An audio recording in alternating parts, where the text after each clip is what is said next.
waa maxay hacking halis intee leeg ayuu leeyahay iyo sida aan uga gaashaaman karno waa mawduuceena maanta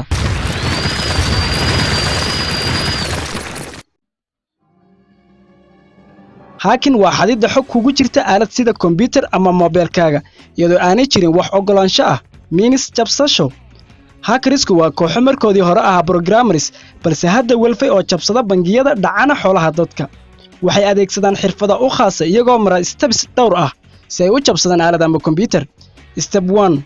vulnerability scanner waa hubinta in aaladda la rabo in la jabsado ay ku xidhan tahay khad internet kaasoo u suurageliya inay access gareeyaan step 2 Trojan horse waa nooc ka mid ah fayraska kaas oo khalkhal geliya security-ga computerka haddii fayraskan lagu fasaxo computerkaada waxa delete noqon doona dhammaan xogtaada ama copy ayuu ka sameeyaa daatada isagoo u diraya cidda uu hawlan yahay step 3 password cracking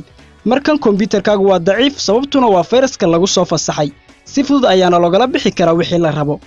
haddaba sideen uga gaashaaman karnaa in hacking lagu sameeyo computerkeena say u badbaado xogta kugu jirta computerkaada joogtay 5 qodob number 1 install antivirus ku shub computerkaada antivirus lagu kalsoonaan karo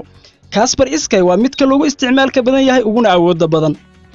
number 2 update your operating system frequently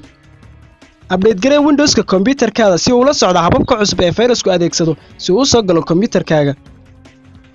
number 3 do not use open wifi ha isticmaalin wifi-yada freega ah waayo ma lahan wax security ah waana dawga ugu fudud ee hackersku ku xadaan xogaha kuna burburiyaan fayliska number 4 turn on the Windows firewall haddii uu furan yahay firewallku waxa uu kula socodsiinayaa wax kasta oo soo gala computerkaaga mana u ogolaanayo ilaa aad adigu fasaxdo number 5 do not open link attachments and messages ha furin linkiyada iyo messageska aadan garanayn meesha ay kaaga yimaadeen fadlan hadduu video ku cajabiyo like share and subscribe dheh channelka